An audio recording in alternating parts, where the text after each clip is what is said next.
UP के लखनऊ से आ रही है, जहां पर 18 यात्रियों को छोड़कर इंडिगो की फ्लाइट उड़ गई। बिना 18 यात्रियों को लिए फ्लाइट उड़ गई। देहरादून से वाराणसी जा रहे थे यात्री, लखनऊ में यात्रियों को उतारा था। वाराणसी रवाना हो गई है इंडिया की फ्लाइट। ये इंडिगो की फ्लाइट है, जिसको लेकर ये जानकारी मिल रही है। यात्रियों का लखनऊ एयरपोर्ट पर अब हंगामा देखने को मिल रहा है। तस्वीर आपके सामने। दरअसल इन सभी यात्रियों को वाराणसी जाना था, देहरादून से वाराणसी जा रहे थे, लेकिन लखनऊ में यहां पर 18 यात्रियों को छोड़कर इंडिगो फ्लाइट ने उड़ान भर ली और अब ये यात्री लखनऊ एयरपोर्ट पर हंगामा कर रहे हैं। तो जाहिर तौर पर एक बड़ी लापरवाही इंडिगो की कही जा सकती है। 18 यात्रियों को इसकी वजह से परेशानी हो रही है। दरअसल 18 यात्रियों को छोड़कर इंडिगो की फ्लाइट उड़ गई। बिना यात्रियों को लिए ये फ्लाइट उड़ी। देहरादून से वाराणसी जा रहे थे ये यात्री, लखनऊ में यात्रियों को उतारा गया था और इस दौरान वाराणसी रवाना हो गई है इंडिगो की फ्लाइट। और मारो राजस्थान में बात करते हैं आज की सबसे बड़ी खबर की, जिसकी पर सभी की निगाह रहने वाली है। दरअसल 18वीं लोकसभा के स्पीकर का आज चुनाव होना है। लोकसभा अध्यक्ष पद के लिए इंडिया की तरफ से बीजेपी के सांसद, आपको बता दें कि एनडीए की तरफ से बीजेपी की जो सांसद है ओम बिरला उम्मीदवार है, तो वहीं इंडिया गठबंधन की तरफ से कांग्रेस के वरिष्ठ सांसद के सुरेश उम्मीदवार है। आज सुबह 11 बजे स्पीकर पद के लिए वोटिंग होगी। लोकसभा में संख्या बल सत्ता पक्ष यानी एनडीए के पक्ष में है। 293 जो सीटें हैं वो एनडीए की आई हैं, जबकि 233 का साथ इंडिया ब्लॉक के पास है। अब किसको कितना बहुमत मिलेगा ये मतदान के बाद पता लगेगा। 11 बजे जब वोटिंग होगी, चुनाव होगा और आजाद भारत में ऐसा पहली बार हो रहा है जब लोकसभा के स्पीकर के लिए चुनाव होने जा रहा है। किस किस के बीच में मुकाबला है, इनके पर्सनैलिटी के बारे में भी आप जान लीजिए। कौन है के सुरेश, इंडिया ब्लॉक के लोकसभा स्पीकर के उम्मीदवार। इसके साथ साथ ओम बिरला जो पहले भी लोकसभा स्पीकर रहे हैं, एनडीए के उम्मीदवार हैं लोकसभा स्पीकर के लिए, और उनकी खासियत क्या रही ये भी आपको हमने इन ग्राफिक्स के जरिए बताया। अब एनडीए के पास कितनी सीटें हैं? 293। इंडिया के पास कितनी सीटें हैं? 233। और आंकड़ा बहुमत का कितना चाहिए जरा ये भी समझ लीजिए। आंकड़ा बहुमत का चाहिए 271, यानी कि 50% से ज्यादा जिसके पास सीटें होंगी उसी गठबंधन का उम्मीदवार स्पीकर चुना जाएगा। 293 का जो आपको पूरा ब्रैकेट दे रहे हैं वो भी अपने दर्शकों को बता रहे हैं। कोडिकुन्निल से के सुरेश आते हैं, केरल के मवेलिकारा लोकसभा सीट से सांसद हैं। साल 1989 से लगातार वो सांसद चुनते आए हैं। अब तक 7 बार वो सांसद रह चुके हैं। 2012 से 2014 तक केंद्र में राज्य मंत्री भी थे। ये के सुरेश का आपने प्रोफाइल देखा। ओम बिरला आपको बता दें कि 3 बार से लगातार कोटा से जीत दर्ज कराते हुए संसद पहुंच रहे हैं। इस बार प्रहलाद गुंजल को, जो कि कांग्रेस के उम्मीदवार थे, उनको पटकनी देकर संसद पहुंचे। 1990 की परंपरा का उन्होंने तोड़ा।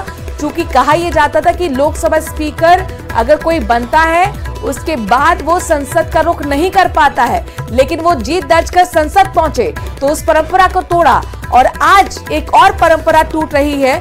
स्पीकर के लिए चुनाव भारत आजाद में पहली बार होने वाला है। तो भारत के संसदीय इतिहास में यह तीसरा मौका है जब लोकसभा स्पीकर को लेकर चुनाव होगा। एनडीए गठबंधन की ओर से पूर्व लोकसभा अध्यक्ष ओम बिरला को दूसरी बार लोकसभा स्पीकर बनाने की तैयारी है, जबकि कांग्रेस ने लोकसभा स्पीकर पद के लिए 8 बार के सांसद के सुरेश को प्रत्याशी बनाया है और इसी बात को लेकर अब जंग छिड़ चुकी है।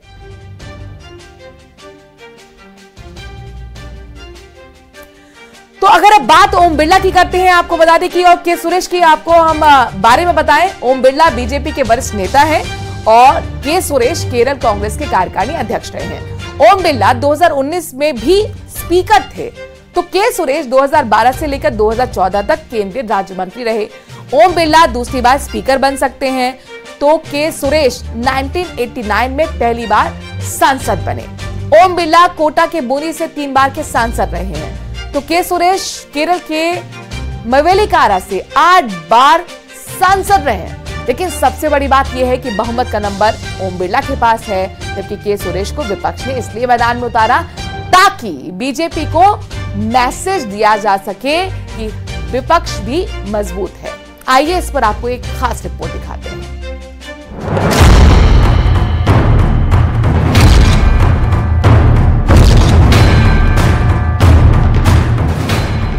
पूरे ऑपोजिशन ने कहा है कि हम स्पीकर को सपोर्ट करेंगे, मगर कन्वेंशन ये है कि डिप्टी स्पीकर ऑपोजिशन को मिलना चाहिए।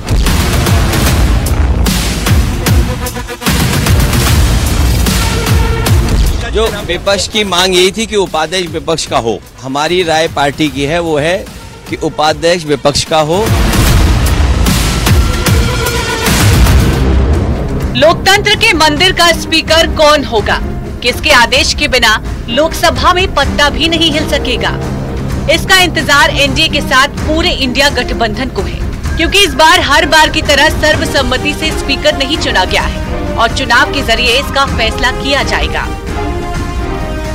बताइए, आज दिन तक कभी भी लोकसभा के स्पीकर का चुनाव कंडीशनल होता है क्या? कंडीशन के साथ होता है क्या? डिप्टी स्पीकर तय करो तब हम स्पीकर में तुम्हारे को मदद करेंगे। और ये कौन कह रहे हैं? ये वो लोग कह रहे हैं जिन्होंने कांग्रेस की सरकार में तेलंगाना में स्पीकर भी अपना बनाया है और डिप्टी स्पीकर भी अपना बनाया है।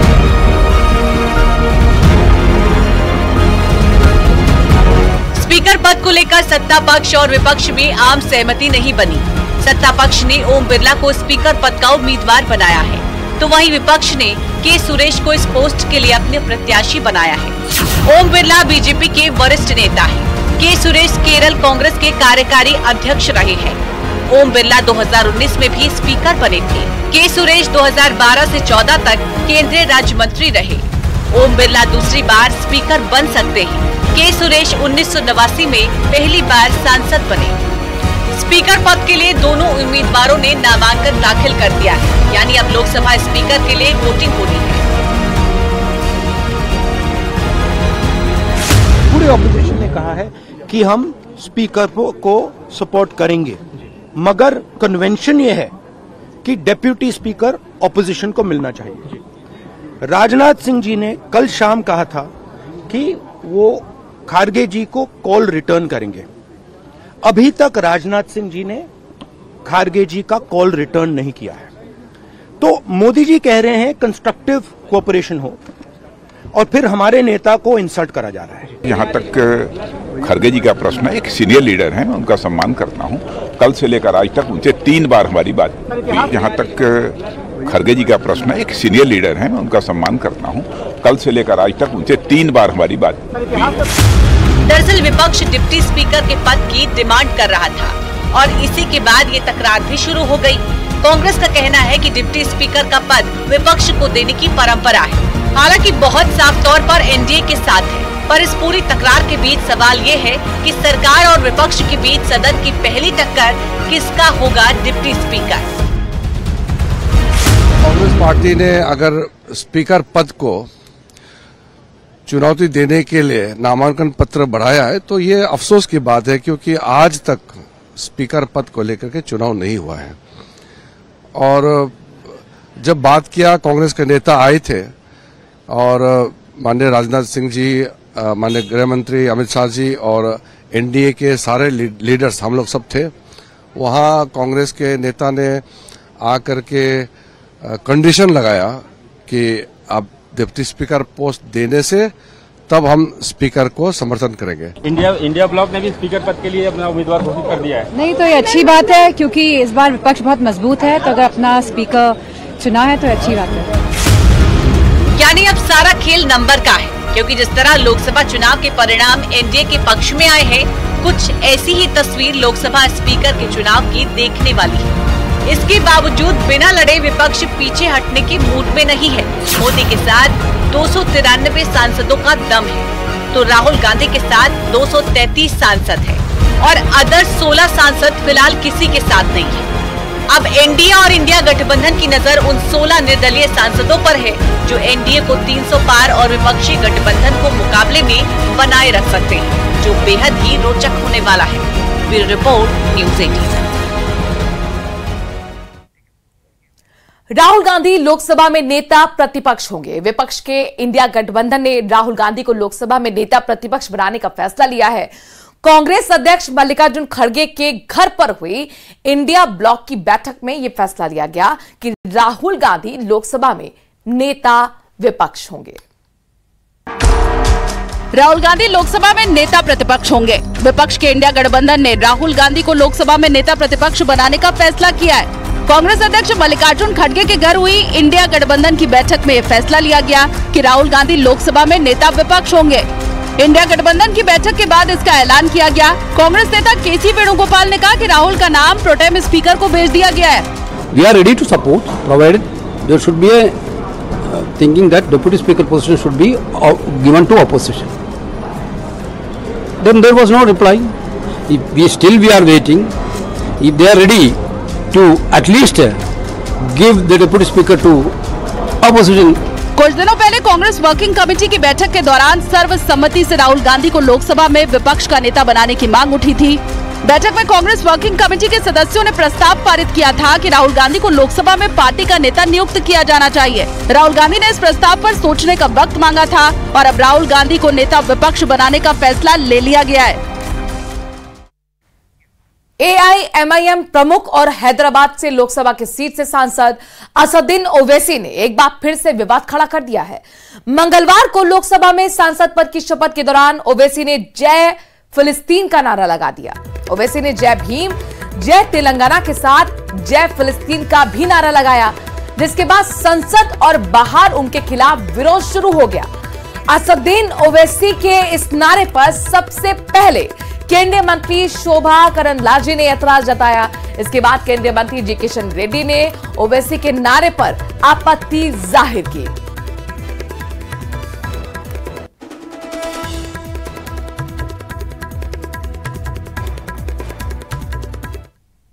इस देश के सांसद ने वोट लेते वक्त जो जय फालस्तीनी के नाम पर जो स्लोगन दिया गया, ये बिल्कुल गलत है, कॉन्स्टिट्यूशन के खिलाफ है।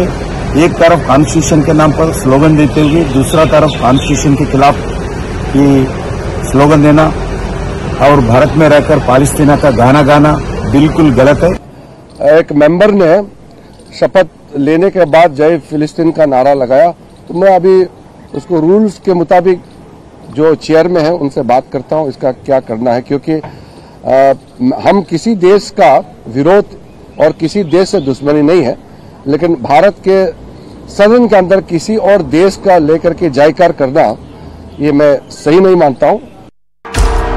संसद में ओवैसी के बयान पर जमकर बवाल मचा हुआ है। केंद्रीय मंत्री और भाजपा सांसद शोभा करंदलाजे ने इस पर ऐतराज जताया और सत्ता पक्ष ने जमकर हंगामा किया। संसद में वोट लेते वक्त जो जय फालस्तीनी के नाम पर जो स्लोगन दिया गया, ये बिल्कुल गलत है। वहीं किरेन रिजिजू ने भी ओवैसी के संसद में फिलिस्तीन वाले नारे का विरोध किया है, लेकिन भारत के सदन के अंदर किसी और देश का लेकर के जयकार करना ये मैं सही नहीं मानता हूं। बीजेपी सांसद छत्रपाल सिंह ने ओवैसी पर एक्शन की मांग की। पद को मैं ग्रहण करने वाला हूं, उसके कर्तव्यों का श्रद्धापूर्वक निर्वहन करूंगा। जय हिंदू राष्ट्र, जय भारत। साथ ही अतुल गर्ग ने भी ओवैसी पर निशाना साधा है। श्यामा प्रसाद मुखर्जी जिंदाबाद, दीनदयाल उपाध्याय जिंदाबाद, अटल बिहारी वाजपेयी जिंदाबाद, नरेंद्र मोदी जिंदाबाद। बवाल के बाद ओवैसी का बयान रिकॉर्ड से हटा दिया गया। दिल्ली हाईकोर्ट से राहत कल नहीं मिलने के बाद आज सुप्रीम कोर्ट में केजरीवाल की जमानत पर अहम सुनवाई होने वाली है।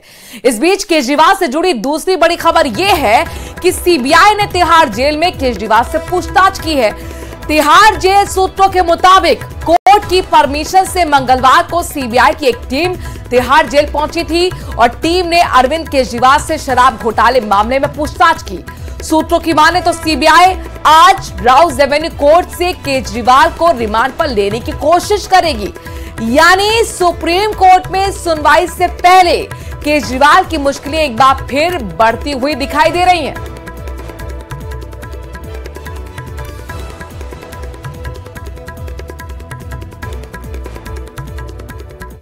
ऐसे समय में जब सुप्रीम कोर्ट से अरविंद केजरीवाल जी को जमानत मिलने की पूरी संभावना है, उससे पहले केंद्र की भाजपा सरकार ने सीबीआई के अधिकारियों के साथ मिलकर एक बड़ी साजिश रची है और यह साजिश है अरविंद केजरीवाल के खिलाफ सीबीआई का फर्जी मुकदमा तैयार करके उनको गिरफ्तार करने की।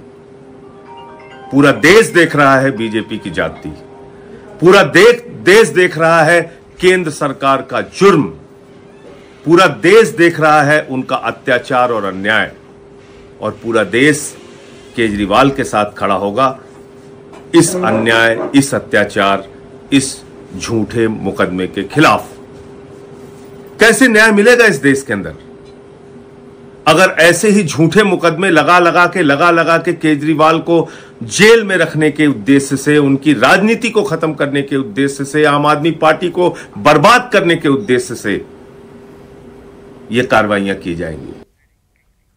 तो इस बड़ी खबर पर रहेगी हमारी नजर। बहरहाल खबरों में आगे बढ़ते हुए नीट पेपर लीक की बात करते हैं। इस मामले में सीबीआई का एक्शन लगातार जारी है। सीबीआई की टीम ने उन 3 जगहों पर निरीक्षण किया जहां से पेपर लीक के सबूत मिले।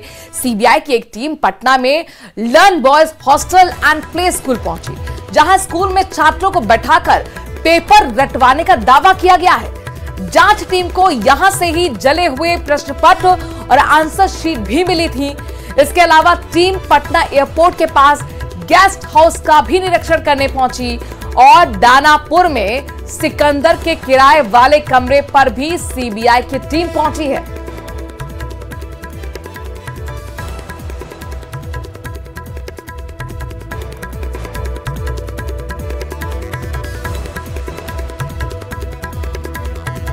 तो नीट पेपर लीक मामले में बड़ा पर्दाफाश हुआ है। झारखंड के देवघर से आरोपी चिंटू के साथ गिरफ्तार सभी आरोपी रईसजादों की जिंदगी जी रहे थे। देवघर के एम्स के पास झुन्नी सिंह के फार्म हाउस में ये सब रहे थे। कार्रवाई के दौरान इनके पास से 20 एटीएम कार्ड, 21 ब्लैंक चेक और 64,000 की नकदी के साथ कई विदेशी ब्रांड की शराब की बोतल बरामद हुई है।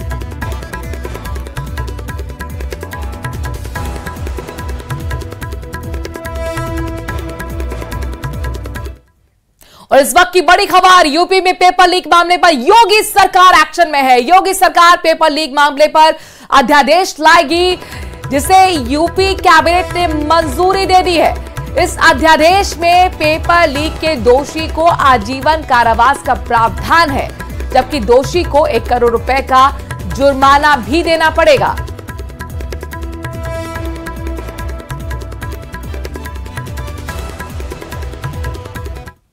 और अब आपको लिए चलते पंजाब की पार्टी शिरोमणि अकाली दल के अध्यक्ष सुखबीर सिंह बादल के खिलाफ पार्टी के ही बड़े नेताओं ने बगावत कर दी है।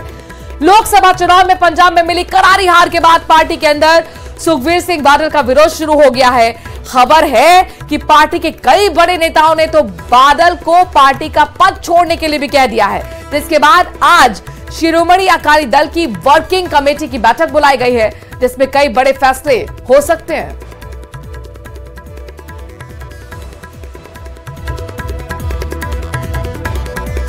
पुणे पोर्श कार हादसे में नाबालिग आरोपी को जमानत मिलने के बाद रिहा कर दिया गया है। बॉम्बे हाईकोर्ट से जमानत मिलने के बाद आरोपी को रिमांड होम से रिहा कर दिया गया।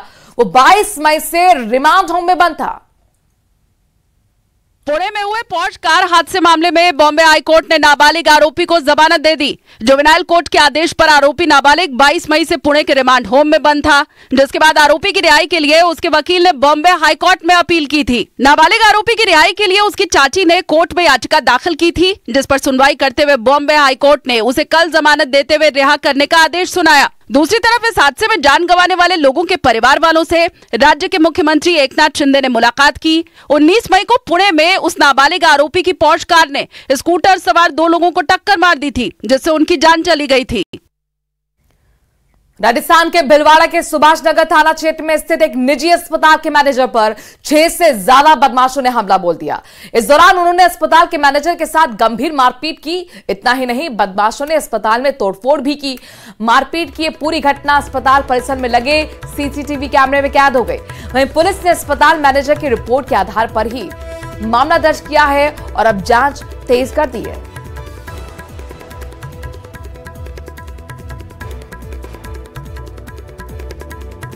हॉस्पिटल का मैनेजर हूँ। आज दिन में 3 बजे के आसपास मैं मेरे हॉस्पिटल के गेट के बाहर खड़ा था, तब एक व्यक्ति आया, अनजान व्यक्ति, और ज़बरदस्ती मेरे साथ गाली गलौज करने लगा और मुझसे पैसों की मांग करने लगा। मैंने मना कर दिया तो मेरे को साथ गाली गलौज की। उस पर मेरे स्टाफ ने उसको रोका तो मेरे स्टाफ को भी उसने नाम पूछ के जाति संगत गालियाँ दी और हमारे साथ मारपीट की गेट पे।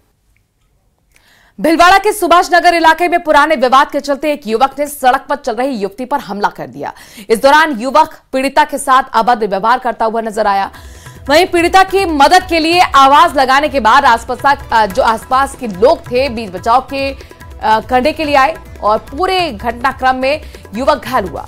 इसे इलाज के लिए अस्पताल में भर्ती कराया गया है। पुलिस के मुताबिक युवती ने रिपोर्ट दर्ज करवाई है और वहीं साई मंदिर की तरफ जा रही इस लड़की का पीछा ये आरोपी करने आया था। आते ही युवती के साथ मारपीट करने लगा, छेड़खानी करने लगा। फिलहाल पुलिस ने मामला दर्ज कर जांच शुरू कर दी है।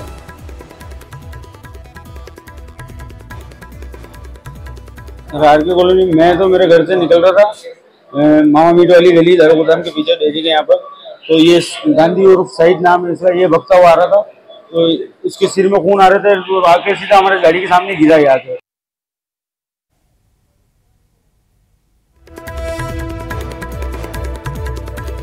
तो युवक ने युवती के साथ बदसलूकी की और बीच बचाव करने जब युवक आया तो इस दौरान वो भी घायल हो गया। युवक के खिलाफ हालांकि छेड़खानी का मुकदमा दर्ज कर लिया गया है। मारो राजस्थान में इस वक्त बड़ी खबर आ रही है, जयपुर से बड़ी खबर, जहां पर अतिक्रमण पर बुलडोजर चला है। न्यू सांगानेर रोड पर जेडीए की बड़ी कार्रवाई हुई। 615 घरों और दुकानों को आज ध्वस्त किया जा रहा है। मानसरोवर मेट्रो स्टेशन से लेकर सांगानेर पुलिया तक सड़क को चौड़ीकरण का काम करना शुरू किया गया है। 200 फीट चौड़ा किया जाना ये प्रस्तावित है न्यू सांगानेर रोड के लिए। मास्टर प्लान 2025 में 200 फीट चौड़ा सेक्टर रोड भी होना है। हाईकोर्ट के आदेश पर जेडीए अब ध्वस्त करने की कार्रवाई कर रहा है जो अवैध निर्माण है। जेडीए के नोटिस के बाद कई लोगों ने पहले ही निर्माण को हटाया और जिन्होंने नहीं हटाया उनके खिलाफ ये कार्रवाई की जा रही है। अवैध निर्माण को ध्वस्त करता हुआ पीला पंजा आप देख पा रहे हैं। रोशन हमारे संवाददाता इस खबर पर ज्यादा जानकारी के साथ जुड़ गए हैं। रोशन, 615 घर जिन्हें नष्ट करने का काम जेडीए आज करेगा। जी बिल्कुल, देखिए आयुषी, न्यू सांगानेर रोड जो कि करीब 6 किलोमीटर लंबा है, मानसरोवर मेट्रो स्टेशन से लेकर न्यू जो सांगानेर पुलिया है यहां तक 200 फीट चौड़ा ये सेक्टर रोड को किया जाना है। इस सेक्टर रोड के अंदर ये जो निर्माण है वो अवरोध बन रहे थे, सड़क सीमा के अंदर आ रहे थे। उन्हें हाईकोर्ट के निर्देशों के ऊपर जयपुर विकास प्राधिकरण प्रशासन है जो ध्वस्त करेगा आज। लेकिन उससे पहले जेडीए के नोटिस के बाद में आप ये देख सकते हैं कि खुद ये जो पीला पंजा है जो अब तक जयपुर विकास प्राधिकरण चलाता था, लेकिन लोग आगे बढ़कर अपने निर्माणों को खुद तोड़ते हुए नजर आ रहे हैं। आप ये देखिए कि जेडीए ने 26 जून तक का लोगों को अल्टीमेटम दिया था, लेकिन उस अल्टीमेटम से पहले इस विकास कार्य में ये जो लोग हैं वो खुद आकर बढ़ चढ़कर भूमिका निभा रहे हैं। आप लोग खुद अपने निर्माणों को तोड़ रहे हैं? जी भाई साहब, खुद तोड़ रहे हैं हम। क्या कुछ है, कितना आपका निर्माण था और आप नोटिस के बाद आप पहले खुद तोड़ रहे हैं, ऐसी क्या? मेरी 15 बाई 30 की दुकान है जिसमें जो पीछे से 9-10 फीट जगह बच रही है और दुख तो है भाई, ये दुकानें टूट रही है, व्यापारी है ना जो सब परेशान है और अब जितना बच रहा है उसको तो जितना जा रहा है रोड में उसको तोड़ के जितना बच रहा है उस पर कुछ ना कुछ करेंगे। लेकिन ये जो न्यू सांगानेर रोड है इसके ऊपर अतिक्रमण था जो चौड़ा कम था, इस वजह से आए दिन ट्रैफिक जाम, एक्सीडेंट, ऐसी दिक्कतें रहती थी। अगर डेवलपमेंट होता है तो किस तरीके का आप लोगों को क्या फायदा मिलेगा, नहीं मिलेगा? जी मिलेगा बिल्कुल। अगर रोड चौड़ा होगा ना तो उसका तो बहुत फर्क पड़ेगा। तो आप ये देख सकते हैं कि मुख्यमंत्री भजनलाल शर्मा का विधानसभा क्षेत्र और खुद मुख्यमंत्री भजनलाल शर्मा ने अपने विधानसभा क्षेत्र से इस बुलडोजर को चलाकर स्पष्ट निर्देश दिया है कि जो इस सरकार के अंदर जो पहली और प्रभावी जो कार्रवाई है वो मुख्यमंत्री ने अपने विधानसभा क्षेत्र से की है। इससे पहले वंदे मातरम मार्ग से न्यू सांगानेर रोड को जोड़ने वाला जो 100 फीट सेक्टर रोड था उसमें करीब 250 निर्माणों को ध्वस्त किया गया है। और अब आप यहां पर देख सकते हैं कि ठीक 9 बजे से जो जेडीए की कार्रवाई प्रस्तावित है, उससे पहले यहां पर मेरे सहयोगी अविनाश दिखा रहे हैं कि व्यापारियों ने अपने खुद के जो निर्माण है, जो दुकानें हैं, वो यहां पर हटा ली। और आप देख सकते हैं कि करीब इस रोड के ऊपर 20 फीट से लेकर 60 फीट चौड़ाई तक जो निर्माण था, उसे व्यापारी अपने स्तर के ऊपर खुद यहां पर हटाते हुए यहां पर नजर आ रहे हैं। तस्वीरें देख सकते हैं कि कल भी जब हम यहां पर मौजूद थे तो व्यापारी यहां पर बता सके आप यहां पर इस वक्त कौन सी एग्जैक्ट ये जगह है जहां पर जेडीए की कार्रवाई चल रही है? देखिए, मैंने पहले भी बताया कि न्यू सांगानेर रोड, जो कि मानसरोवर मेट्रो स्टेशन से एक इस रोड का जो छोर है वो मेट्रो स्टेशन की तरफ है, दूसरा जो छोर है सांगानेर पुलिया की तरफ। करीब 6 किलोमीटर लंबा ये जो मार्ग है, इसके अंदर ये जो निर्माण है वो अवरोध बने हुए थे। मैंने पहले भी बताया कि करीब 615 निर्माण जो जेडीए ने चिन्हित किए थे। हालांकि बताया जा रहा है कि करीब 750 के करीब ये जो निर्माण है उन्हें जेडीए ध्वस्त करेगा। जेडीए की ओर से मैं बताना चाहूंगा कि अलग अलग टीमों का गठन किया गया है। खुद जेडीसी मंजू राजपाल इस पूरी कार्रवाई की मॉनिटरिंग कर रही है। इसके लिए अलग अलग टीमों का गठन किया गया है। जिला प्रशासन से लेकर नगर निगम, विद्युत विभाग, इसके अलावा जेडीए की इंजीनियरिंग शाखा, एनफोर्समेंट टीम और राजस्थान पुलिस की जो कहा जा सकता है कि जो नफरी है बड़ी, वो ली गई है। बड़ा जो पुलिस बल है वो यहाँ पर तैनात किया गया। लगातार जेडीए प्रशासन 615 अगर घर दुकानें हैं तो ये बड़ी कार्रवाई होगी। कितनी टीमें गठित की गई हैं जेडीए की इस कार्रवाई को अंजाम देने के लिए? दूसरा सवाल ये कि क्या वहां पर व्यापारियों का विरोध भी देखने को मिल रहा है? जी बिल्कुल, देखिए 6 अलग अलग टीमों का गठन किया गया है। हकीकत यह है कि व्यापारी लगातार इस कार्रवाई का विरोध जता रहे थे, लेकिन जेडीए प्रशासन उनसे समझाइश कर रहा था, व्यापारियों से अपने निर्माण हटाने के लिए कह रहा था। कल भी व्यापारियों में कहीं ना कहीं विरोध देखा गया। इसी को मद्देनजर रखते हुए जयपुर विकास प्राधिकरण प्रशासन ने इस विरोध को मद्देनजर रखते हुए जो अतिरिक्त पुलिस जाब्ते की यहाँ पर डिमांड की गई है, किसी भी तरीके का विरोध नहीं हो, इसके लिए जेडीए अलग स्ट्रेटजी यहाँ पर बनाई गई है। चाहे जोन उपायुक्त के स्तर के ऊपर हो या मुख्य नियंत्रक प्रवर्तन जो महेंद्र शर्मा है, खुद इसकी जो लगातार मॉनिटरिंग कर रहे हैं। लोगों से ये समझाइश की कोशिश की जा रही थी कि ये जो मार्ग है जिसमें अक्सर जो जाम की स्थिति बनी रहती है, जब ये डेवलपमेंट के कार्य होंगे, विकास कार्य होंगे, सेक्टर रोड जब चौड़े होंगे, तो स्वाभाविक सी बात है कि जो विकास जो है वो भी, डेवलपमेंट जो है वो भी बढ़ेगा। ऐसे में ये जो निर्माण है वो कहीं ना कहीं इस सेक्टर रोड की जद के अंदर आ रहे थे। पूरी जो सर्विस लेन है वो, एक और की जो सर्विस लेन है वो विलोपित थी, यानी जब सर्विस लेन बनेगी यहाँ पर तो जो मार्केट है वो नए सिरे से फिर डेवलप होगा। लेकिन हाल फिलहाल जो 600 करीब 15 जो दुकान मकान है उनके ऊपर बुलडोजर चलना प्रस्तावित है। जेडीए की जो कार्रवाई है ठीक 9 बजे से यहाँ पर शुरू हो जाएगी। आप यहाँ पर देख सकते हैं। रोशन, ये कब तक कार्रवाई चलेगी ये भी बताइए। क्या वहां पर अतिरिक्त पुलिस बल भी तैनात किया गया है व्यापारियों के विरोध को देखते हुए? और क्या वहां पर जेडीए के बड़े अधिकारी हैं इस कार्रवाई को जब अंजाम दिया जा रहा है बुलडोजर के जरिए? देखिए, मैंने पहले भी बताया कि उस जो पूरी कार्रवाई की जो मॉनिटरिंग है जेडीसी मंजू राजपाल खुद यहां पर करती हुई नजर आई है। कल भी जेडीसी की अध्यक्षता में जो मीटिंग बुलाई गई है, इसके अलावा पुलिस जाब्ते की बात की जाए तो राजस्थान पुलिस लाइन से पुलिस जाब्ता लिया गया है। इसके अलावा एक आरएसी की कंपनी ली गई है। तो किसी भी तरीके से लोगों का विरोध नहीं हो, समझाई कि इसके साथ ये जो कार्रवाई हो, इसके लिए अलग अलग टीमों का गठन किया गया है। जेडीए की ओर से लगातार ये भी अपील की जा रही है कि किसी व्यापारी को अपने निर्माण हटाने हैं तो जेडीए उन्हें संसाधन मुहैया करवाएगा, चाहे बुलडोजर मशीन से लेकर जो डंपर है, ट्रैक्टर है, उन तमाम जो संसाधन है वो मुहैया यहाँ पर करवाए जाएंगे। लेकिन इससे पहले यहाँ पर कहा जा सकता है कि व्यापारियों की भी तारीफ करनी होगी कि ये जो व्यापारी खुद यहाँ पर आकर, ठीक है रोशन, नजर बनाए रखिएगा। फिलहाल के लिए बहुत बहुत शुक्रिया। आगे आपसे अपडेट्स लेते रहेंगे। अगली खबर भी जयपुर से आ रही है। एसएमएस हॉस्पिटल में स्थित आयुष्मान टावर को लेकर ये बड़ी जानकारी आ रही है। यूडीएच मंत्री झावर सिंह खर्रा की अध्यक्षता में इस बाबत बैठक होगी। यूडीएच मंत्री जेडीए के अधिकारियों के साथ बैठक करेंगे। जेडीए मुख्यालय में दोपहर 12:30 बजे बैठक को प्रस्तावित रखा गया है। 30 जून तक आयुष्मान टावर के सभी नक्शे और प्लान फाइनलाइज करने हैं। ऐसे में आयुष्मान टावर को लेकर ये अहम बैठक बुलाई गई है। इस वक्त की बड़ी खबर, यूडीएच मंत्री जाबर सिंह खादा की अध्यक्षता में यह अहम बैठक होगी। जेडीए के अधिकारियों के साथ बैठक होनी है। 12:30 बजे जेडीए मुख्यालय में बैठक होगी। और अब आपको लिए चलते हैं श्रीगंगानगर। बड़ी खबर, वाटर वर्क्स की टंकी पर एक युवक चढ़ गया है। फाइनेंस के विवाद को लेकर युवक टंकी पर चढ़ गया। सूचना के बाद पुलिस और प्रशासन मौके पर पहुंचा। युवक से समझाइश की कोशिशें की जा रही हैं। सादुल चेयर कस्बे का यह मामला, तस्वीर आपके सामने, जहां पर युवक आप देख सकते हैं टंकी पर चढ़कर अपना विरोध दर्ज करा रहा है। इस पूरे कहानी को अगर आप समझें तो फाइनेंस का कोई विवाद जिसको लेकर युवक परेशान और टंकी पर चढ़ गया।